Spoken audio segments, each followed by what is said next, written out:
is up, everybody? It is Alex from Heavy New York, calling from the quarantine zone again, and this time we got Joel of The End of Everything. Thank you so much for being here today, man. It's great to have you here.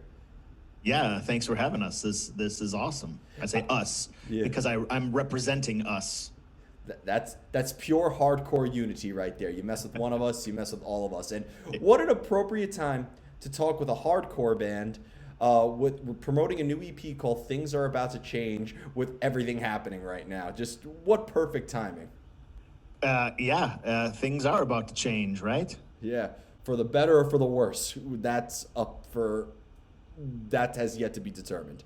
Right. It's things are gonna get worse. Speaking of hardcore, what did they say? What's that song? It's always darkest before the dawn. Turning Point. Yeah. So I think hopefully dawn's coming soon because we're in some pretty dark days right now. Yeah. Well, when the decade starts off this bad, that means it can't end being any worse, right? Let's hope so. Yeah, I could Let's have not jinx ourselves. Yeah, watch a fucking comet come hurtling towards. I mean, well, that well, might even be better. So. Yeah, it's one of those. How could it get worse? And then you bring up something that's going on or could go on. You're like, well, I guess it's anything's possible these days, right? Yeah, exactly. But with the Things Are About to Change EP, being that this was an EP, I always like asking bands about this. Is this like a good representation or maybe a good like first taste of the direction that The End of Everything is going into? Or is this just kind of like a one-off sort of thing? Yeah. So the end of everything started a long time ago, probably like 7 years ago. Scott, our guitar player, and I wanted to start a band, and we were like, "Yo, let's start a band. Let's play." And he plays drums, he plays guitar, he plays bass. I play drums. I play a little bit of bass, but not very well. And he was like, "Let's write some songs." And I was like, "Sure." And we were talking, and we're like, what do we want to sound like? Like, what are we going for?" And I was like, "Let's sound like American Nightmare." And he was like, "I love American Nightmare." I was like, "Great." And we were coming up with band names and ideas. And he was like, "Well, if we're going to sound like American Nightmare, what about The End of Everything?" Because it's a line from AM PM, which is off of Background Music, their first full length. And I was like, "Great, let's do it." And we wrote like 4 songs, and we recorded them, and they they were pretty bad. Like looking back on them, I was just like, "Geez, this is bad. Like we're not good at all." So we kind of stopped for like years, and we still talked and we still hung out and everything else. We just kind of put this on the back burner, I guess. And then we decided to give it another go, a couple of years ago, and we played one of the songs still that we had originally wrote, and we recorded a demo, just him and I. So I played drums and I sang, and he did bass and guitar, and we recorded it at his house. So we had this 4-song demo.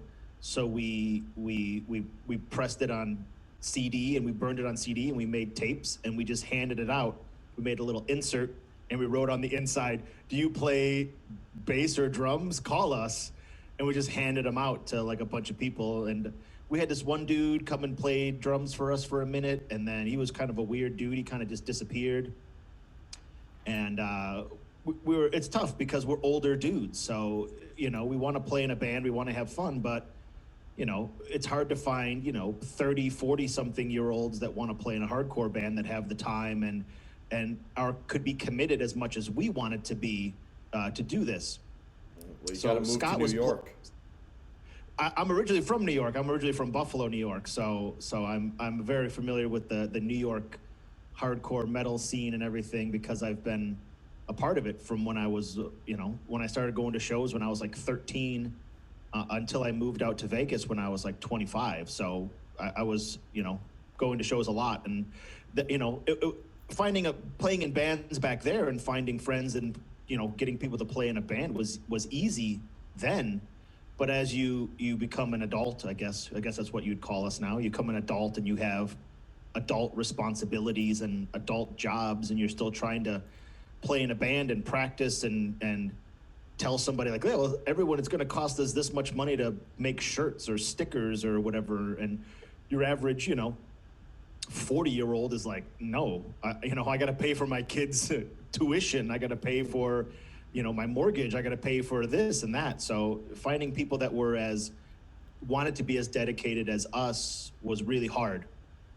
And Scott was playing in a band from Vegas called Unfair Fight. and the guitar player also played drums. And I was like, let's ask Chris to play drums. And so he came over to Scott's house and he played like, we showed him a couple of the songs. And I was like, he's not very good. He's not very good at drums.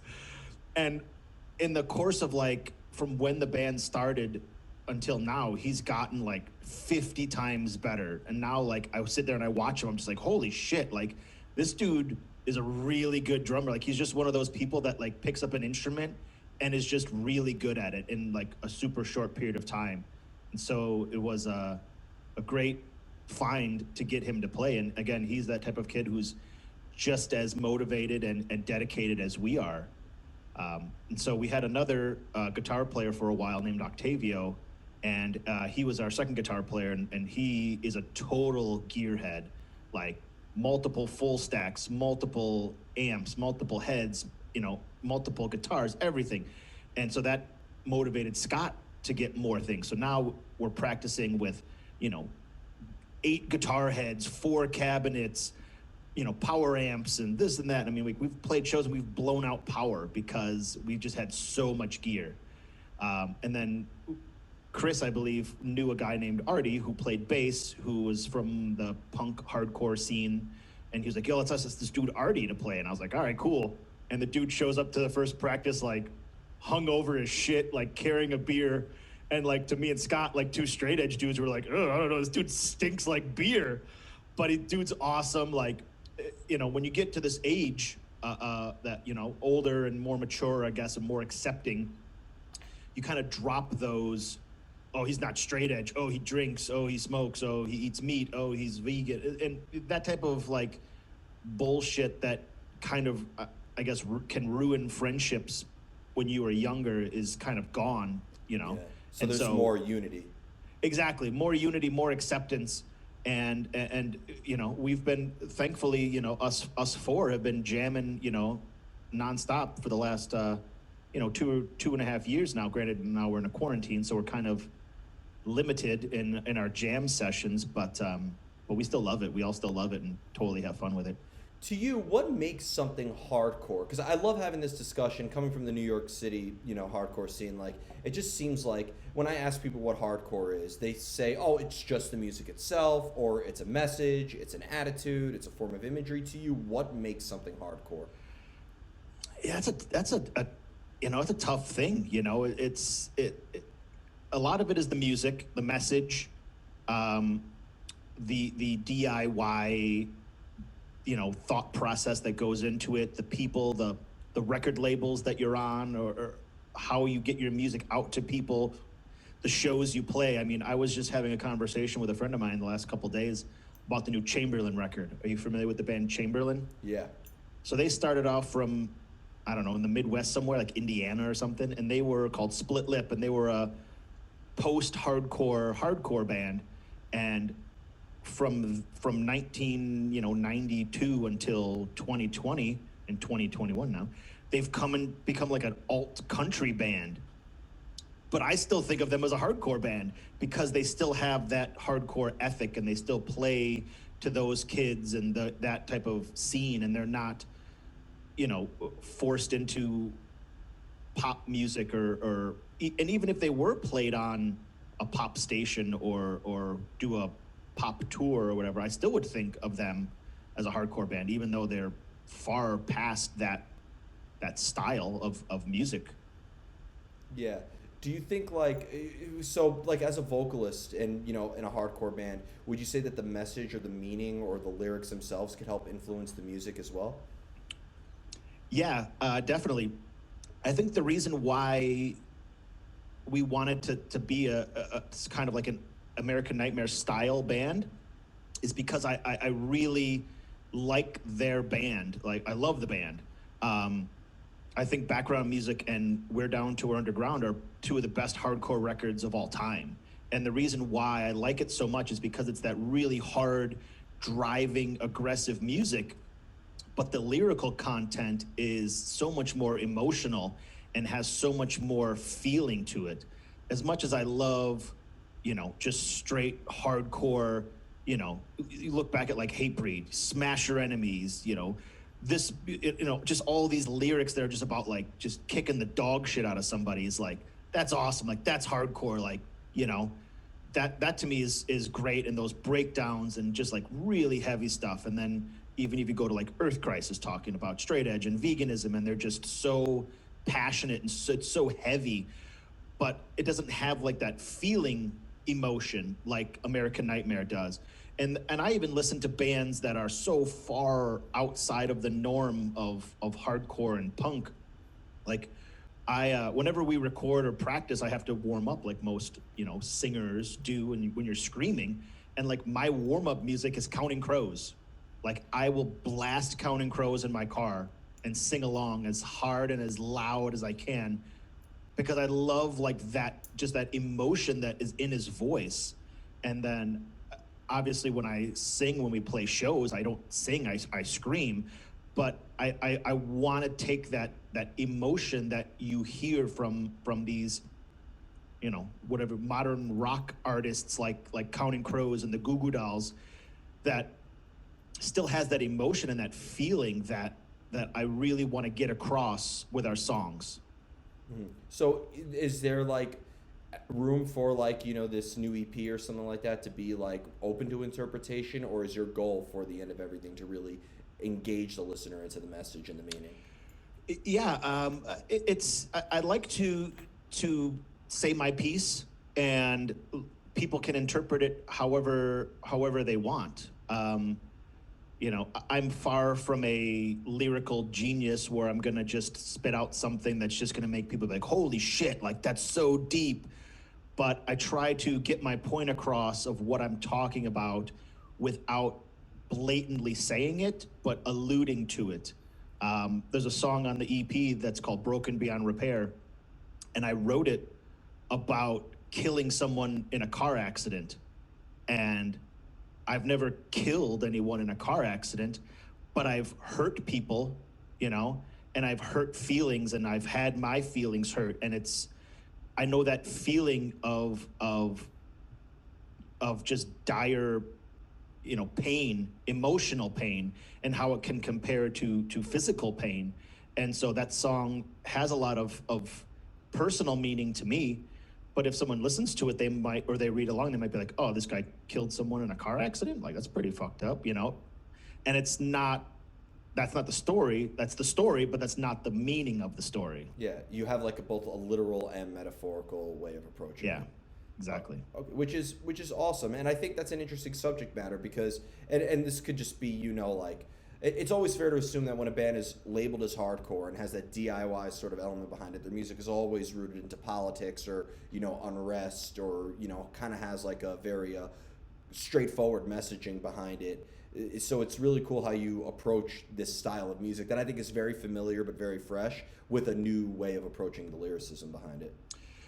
Yeah, I have to definitely agree with that, and I hope that people listen to our songs and read along and think like, yeah, this is a really good song, whether they like it musically or lyrically or both. We're all very aware of what's going on in the world politically and everything that's going on with that. I just can't really write that type of lyrics. I've tried to write some things, and it just to me it just doesn't come out good. Like I'm a more, I guess, emotional type of what's going on in my life, or what has gone and what has happened in my life, or what I want to happen in my life, type of writer, than a political. This is what's going on in the world. This is the things that need to change. And not that I don't think that these things are going on and know that these things are going on. I just can't, when I put pen to paper, I just can't really speak to that lyrically. Which is very interesting, and every frontman has their own identity and their own perception and their own method of executing it. The question I also wanted to ask you, this is the final question of the interview, is when it comes to the Las Vegas hardcore scene, because, Vegas has always been, I thought, a thriving place, not just for gambling or for, the gluttony or the sin, but like I feel like Vegas has always been like a city that's embraced the arts and has multiple cultures incorporated into it. Is there kind of like a hardcore scene in Vegas where you are? Yeah, there's an awesome hardcore scene. So I first came out to Vegas in 2001, and I was dating a girl. This was 20 years ago now, and went to a show and I saw 18 Visions and Throwdown, which are awesome, and I saw two local bands called Curl Up and Die and Faded Gray, and those two bands got pretty big, like really big. And Curl Up and Die, I think, got probably the biggest from here. And there's another band that was from here called Folsom that also got really big. The height of like Folsom and Curl Up and Die was when I was not living here, but their identity and them starting these bands and doing so much really helped this hardcore community to be what it is today. There's a booking company here called Black Path Booking. They do a lot of the shows here.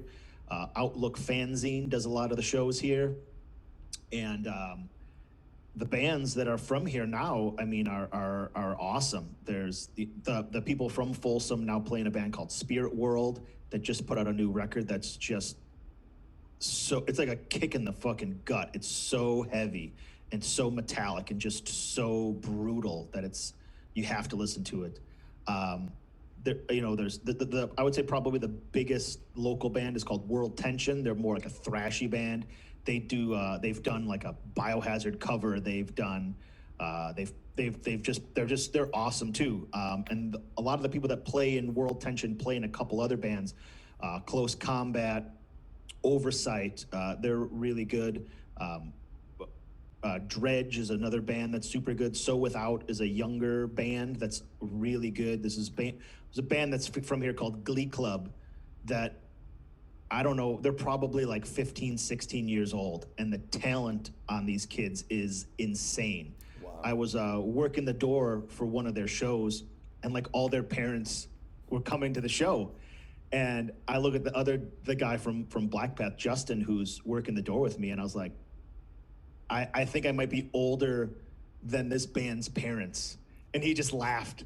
And this band is like nuts. Like the talent, it's like, I see these kids and I'm just like, I don't even want to, like, I have my drums are at my buddy Scott's house. Like, I don't even want to play my drums anymore. Like, I'm getting blown away by a kid who's 15 and I've been playing drums for 20 years. Like, get out of here. This is nuts. But it's awesome. And, unfortunately, we're kind of stuck in quarantine and we haven't been able to have shows for, going on 10 months now. And it's extremely disappointing. But I can't wait till we can all get back to it and see some of these local bands and see what they've been working on in the meantime, and hopefully show off to them what we've been working on since this quarantine's been going on.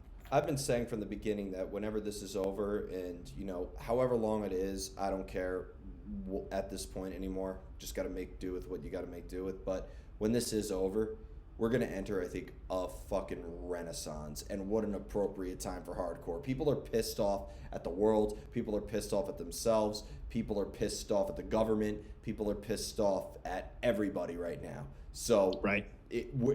I'm willing to even bet that like a band sounding like Agnostic Front could almost have like as much of a cultural influence that any band ever has. It's like you said, we're due for just something crazy to happen. I feel like everybody's just been so stuck in their house and just waiting to just go and dance and have fun and just see people again, that as soon as whatever that next show is that gets announced, like it's going to be like jam packed, like it's going to be the biggest show ever, and it doesn't even matter who's playing.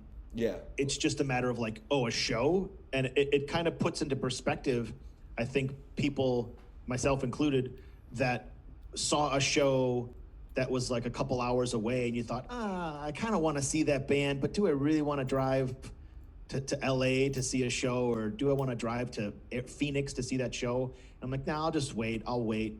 And then this hits you and you're like, shit, like it kind of really puts it into perspective. Like, your time, the bands and the scene and your time personally in the scene are just they're just so small and could be over so quickly that, don't sit there and think like, I'll just see them the next time they come through, or I'll see them some other time. Like, this is kind of like that. Today's the day. Like, get off your ass and go to that show and buy that record and sing along to that band, even if you feel stupid because like I'm like, oh, I'm 40. I'm not gonna go to a show and mosh. But man, the second some band comes through that I'm passionate about, like I'm just gonna go and just body slam somebody, and I can't wait. And I hope everyone else feels that same way. Yeah, and we look forward to seeing that. And you're right. I think like I never want to hear anybody ask what time does the headliner go on anymore, or like, Right. or leave after the band you play set is done. Just everybody's gonna want to be at every single show. It's gonna be insane. I will probably be avoiding the mosh pit because I do not want to be caught in the midst of all that pent up aggression. But Maybe I'll, yeah. When I say I'll mosh, I usually last a couple of songs. Like I went to This Is Hardcore a couple of years in a row, and I saw like Ringworm and Integrity and Buried Alive, who was one of my favorite bands, Buried Alive, and I'm friends with all of them. And it's just like they started playing. I was like, I'm gonna just kill someone, and I was like going so hard for like 2 songs, and I was like, done. I got to get out of here before I throw up. Like, Yeah. But you'll get a good 5 minutes of moshing out of me soon. yeah, we look forward to that. And you also got to do a Counting Crows hardcore cover. Like I could just see Big Yellow Taxi, like you don't know what you got till it's gone. Right? Put up a parking lot. We've actually been talking amongst our band about recording a covers EP while we're all still in quarantine. Chris, our drummer, and Scott, our guitar player, both have studios at their house. So we're just like, yo, let's do a covers EP, and we just keep sending back songs and songs and songs. Like, let's do this, let's do VOD, let's do Poison the Well, let's do Turmoil, No, let's do no. Hatebreed. You got to do like 90s alternative rock bands. Like, this is the story of a girl who brought a record down the A whole little world. Fountains of Wayne cover or something. Yeah, Just get yeah. crazy with it. Stacey's mom, she's got it going on. Like, I could easily see Third Eye Blind sounds great as a hardcore cover. I'll have I wish you I'll would have to get in the group chat and send that along and get some 90s, get some Toad the Wet Sprocket in there or something. Yeah, like it's cool. Like, I love Agnostic Front and Vision of Disorder and Sick of It All and all that. But like, I feel like if you're a band and you're covering somebody, don't do it within your genre. Really like go outside. Like again, cover Big Yellow Taxi by Counting Crows, Jumper by Third Eye Blind. Do a No Doubt cover. Oh, that's good. That's a good one. Yeah. I don't know if I can hit that range that Gwen Stefani hits, but I could give it a shot. Sorry, I'm not home right now. I'm working in the spider webs. Dude, that fast beat and spider webs, it's heavy, dude. Yeah. It's set. It's set. We're gonna get crazy with it. I've met plenty of people who would look at No Doubt and think that they're like Burzum. So, like, but thank you so much for your time. I really enjoyed this. Everybody, Awesome. We Love are it. here with Joel of The End of Everything. Be sure to check out their new EP. Things are about to change. This is Alex from Heavy New York, and we will see you next time.